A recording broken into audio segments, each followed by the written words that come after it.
Hi, my name is John Melnick. I have a story to share with you. September 19th of 2002, in the midst of a deep depression, I swam fully clothed in a business suit into the middle of the fast-flowing Red River in Winnipeg, Manitoba. I swam back out, but I'm going to tell you a little bit about what led to me getting into that position to start with. I'll go back about a year before that. I had been working in a financial planning practice. I had my own business. I was working 40, 50, 60, sometimes 70 hours a week. And by the time spring of 2002 rolled around, I was having deep insomnia, huge insomnia. I couldn't get the clients out of my mind. I couldn't turn my mind off. I was worried about the business. I went to the doctor. My doctor said, well, I'll give you some sleeping pills. Fine. I took them, went back to him about 10 days later, and I said, Doctor, they're not working. Give me something stronger.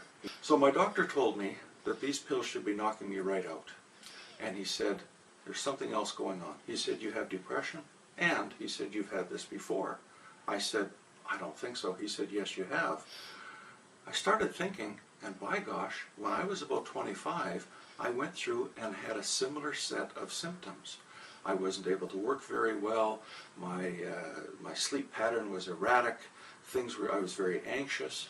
And what I did is I took a 3-month leave of absence from my job, traveled around Europe, backpacked for a good time, 3 months, came back, not knowing I had solved and self-treated a depression. Over the next 5 or 6 months, I was being treated for depression. I was taking various types of medications, but nothing seemed to be working. Then, September 19th, 2002, I swam right into the middle of the Red River, like I say, in a business suit. And in the middle of that river, something happened, something amazing. I believe I got a message from an aunt of mine. She's also my godmother, and she had passed on a few years before.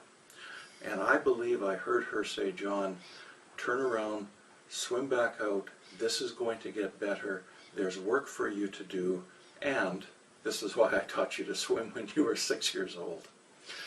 Well, whatever, I swam back out. I was now about 100 yards downstream from where I had entered the river. I staggered back through the mud and the grime and got into my car. I don't remember how, but I drove home. The next thing I remember is standing in the driveway. My wife had just come home from doing something. I'm standing there dripping wet with mud and water, and she looks at me, she says, what happened? I said, I swam into the river. She said, we're going to the hospital. That's the last thing I remember for a while. Major decision in the hospital, which was a good decision. Boy, has it ever worked out well. I decided I would abandon my dream of ever owning that business and sell it. Then I started working on recovery. I started trying to learn as much as I could about depression because my doctor had told me that it's likely to happen again, and I thought I better be prepared. So I started working on it. The more I worked on it, the more I learned about it, the more I realized there are many, many, many people who are in or close to the situation that I was in back in September of 2002. But more importantly, I learned that these things can be prevented. These rash suicide attempts can be prevented. So I started thinking, how can I share what I've learned with anybody who wants to be aware of it? And one of the things I've done is I've created 2 DVDs. One of them is called Out of the Shadows, and it talks about the business case, how business people can benefit by having good mental health programs and benefit their business. A $4 to 1 return on every dollar invested in mental health, according to the Mental Health Commission in Canada. Second one is called Suicide Denied. It is the formula that I have used to, number one, pull myself out of the depths of depression, and more importantly, to keep my depression at bay. I have to deal with depression every day, and I'm keeping it at bay, and these are the secrets that have worked for me, and I'm hoping that just being aware that you can have a plan that will work for you will help other people take a look at it and be able to work more effectively at controlling their own mental health issues and getting good mental health going. Here's one of the biggest things that I have learned and has helped me deal with my own depression. Don't take it personally. depression is an illness, it is not a weakness, and when you see it that way, you can treat it as an illness. I'll draw a parallel. When my depression starts to come on, there are certain signs that I see. I start to get short and snappy with people. I'm not able to sleep as well as usual. I forget things. I tend to be forgetting things. Those are signs to me that depression's coming back. So what do? I clear my schedule for the next week or 10 days.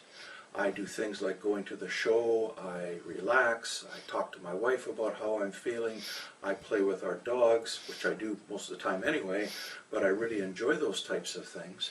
I read some good books, I read some inspiring things. These are all methods that I've put together that help me deal with my own depression. But here's the thing. If you know someone who has a sore throat, or you yourself have a sore throat, what do? You start taking the right type of medication for it, you probably sleep a little bit longer, you might even stay home from work for a few days. You allow your body the opportunity to deal with what's happening.